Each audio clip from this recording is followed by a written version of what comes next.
Bonjour, le supplétif sur Pluton.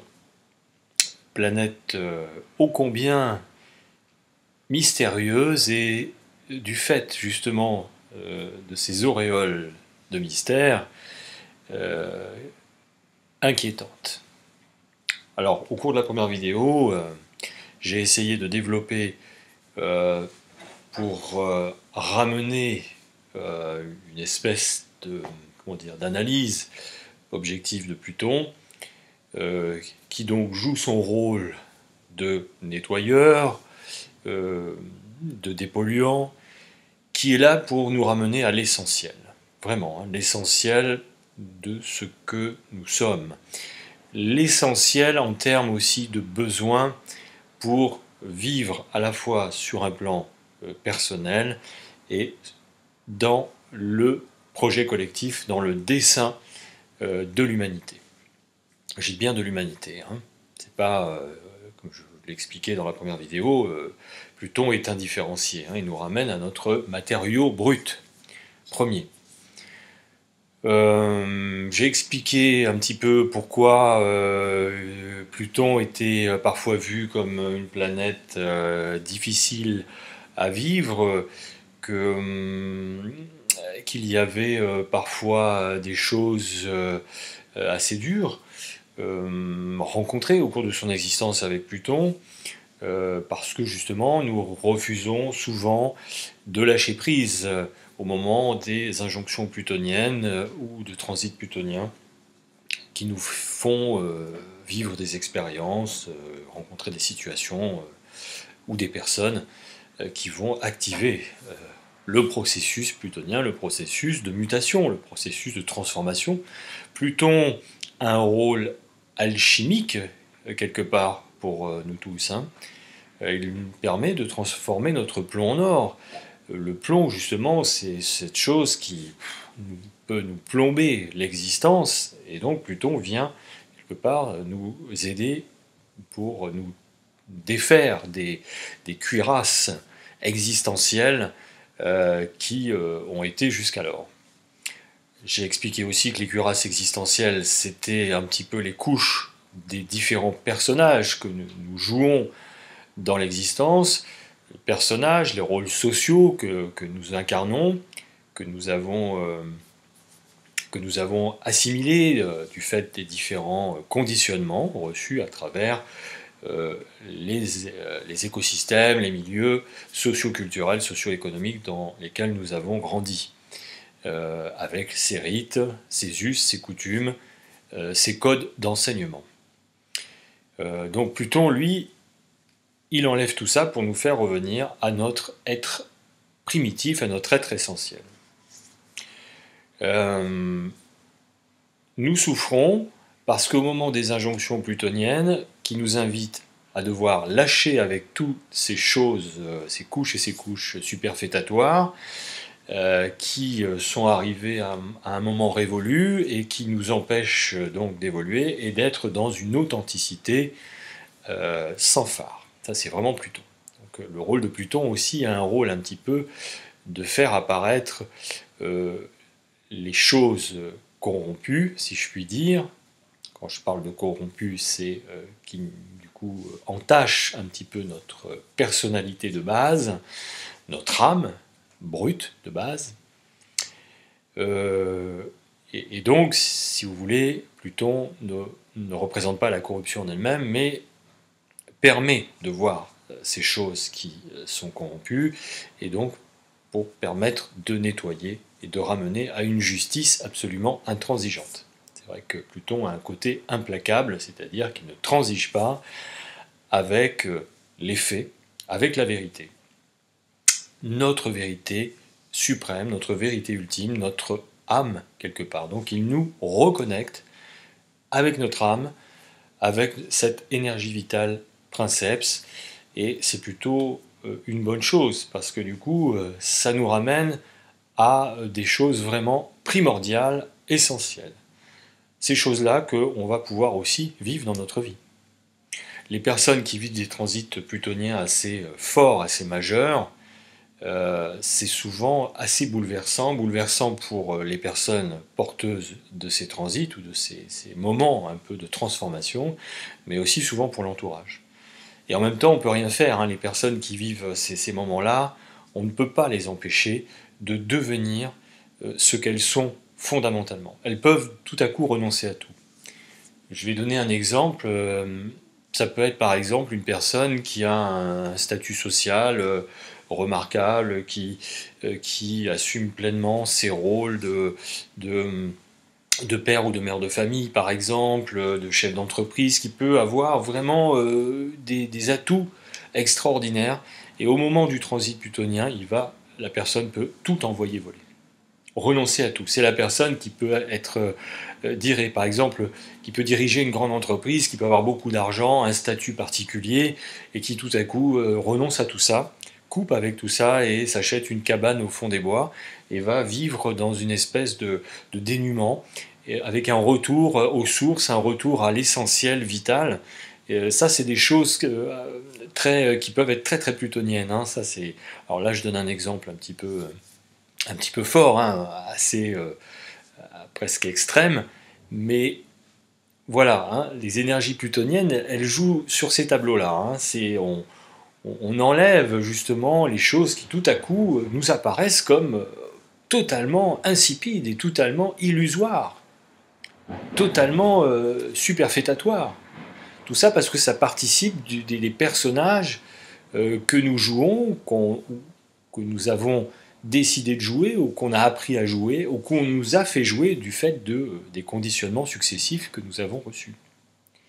Donc c'est ça, hein, Pluton, hein, il peut tout à coup nous faire renoncer à des choses, et donc c'est vrai que l'environnement, l'entourage proche peut rester stupéfait des choix qui sont faits en fonction des transits et des injonctions plutoniennes.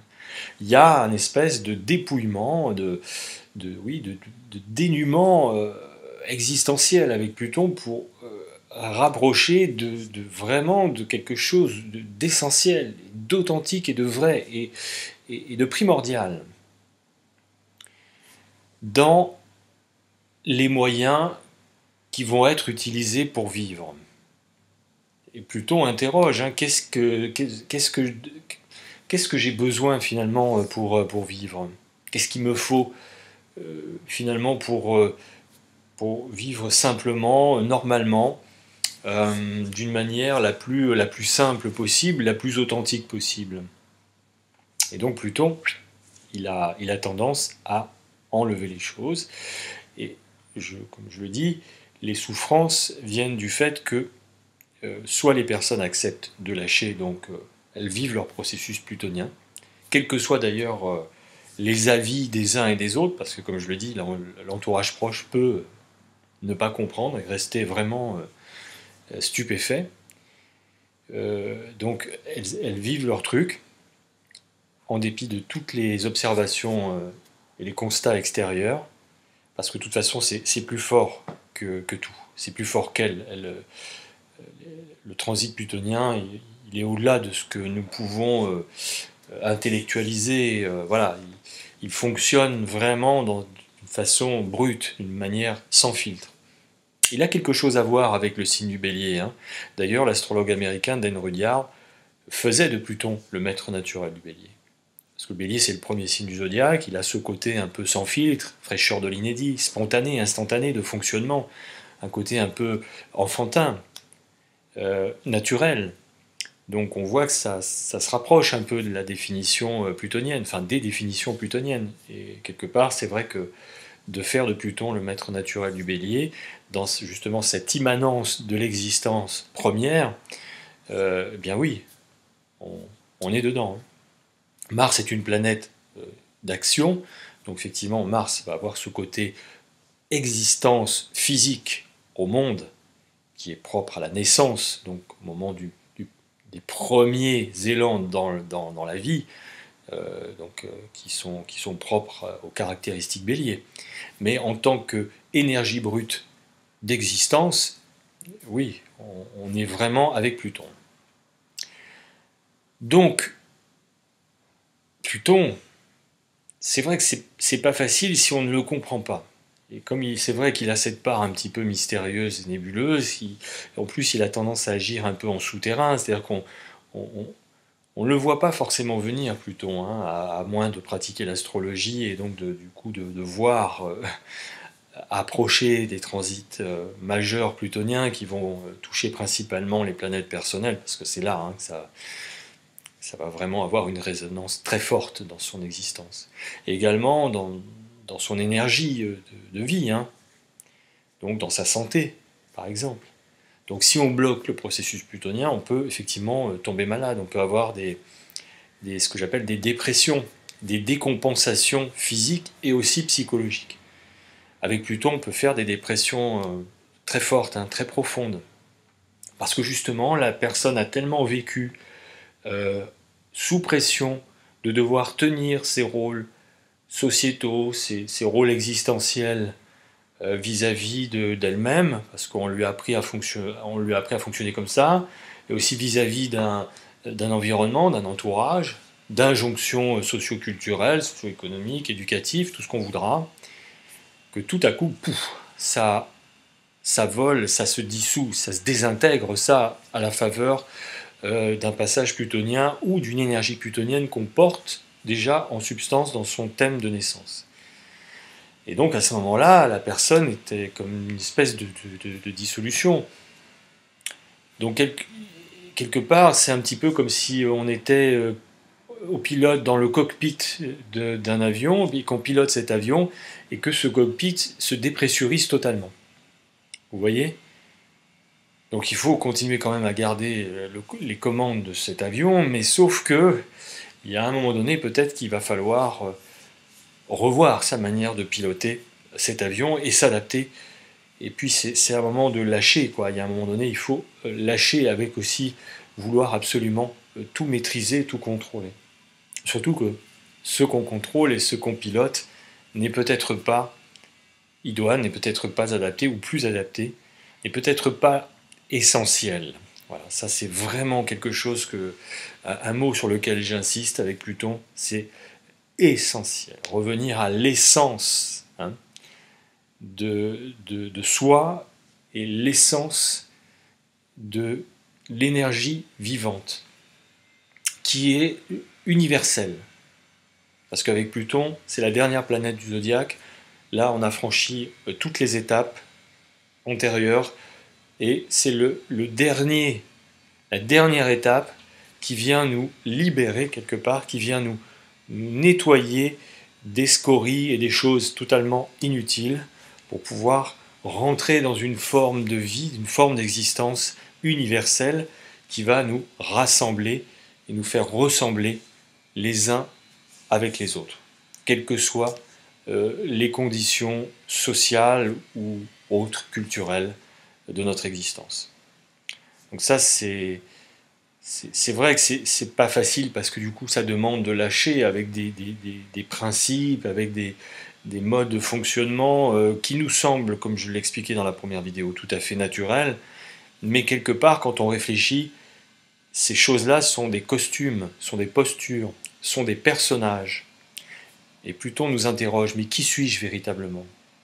Qui suis-je moi en tant qu'entité vivante, personne vivante, être humain, profondément? Qu'est-ce qui fait que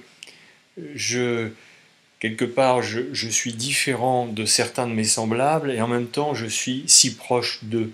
Puis finalement, il y a quelque chose qui me réunit à eux. Ben, ce qui nous réunit aux autres, c'est cette énergie plutonienne qui nous rend indifférenciés, à tous les niveaux. Indifférenciés, sexués, ethniques, etc. etc. C'est vraiment notre énergie principale qui s'exprime plutôt. Donc quand il y a trop de pression et que pouf, il y a une dépression, et quelque part je sais que ça va peut-être choquer ce que je vais dire, mais c'est une bonne chose. Et c'est le moment où justement la personne dépresse, quoi. On lâche, parce qu'on ne peut plus tenir sous ces couches superficielles de personnages, de costumes qu'on nous a appris à endosser tout au long de l'existence, ou que les expériences de vie nous ont obligés à endosser. tout à coup, il arrive un événement, des événements, souvent très bousculants, très bouleversants, hein, avec Pluton, qui nous invitent. Hein. Évidemment, c'est une invitation, bien sûr, hein, il n'y a aucune injonction à le faire, mais souvent c'est tellement fort qu'il y a quelque chose là, il y a un signal, il y a un message qui est là, qui vraiment sourd des profondeurs de notre vie, qui nous invite à lâcher avec tout ça. Donc la dépression, c'est vraiment un bon moment, et la souffrance, elle vient qu'on résiste.